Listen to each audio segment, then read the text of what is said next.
Top stories this morning. Syrian President Bashar al-Assad has delivered a defiant public speech to accuse international forces of fueling the unrest in the country.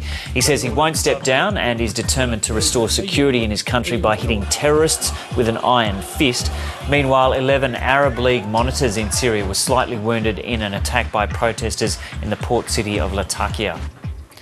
Voters in the US state of New Hampshire are going to the polls today in the first primary election of the 2012 presidential campaign.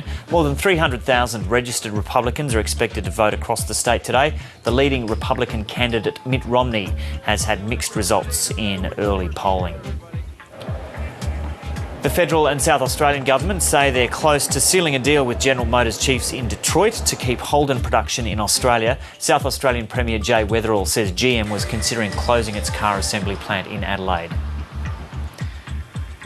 And a Category 1 tropical cyclone has formed off WA's Pilbara coast. Cyclone Heidi is expected to cause gale force winds of up to 100 kilometres an hour from Port Hedland to Wallal.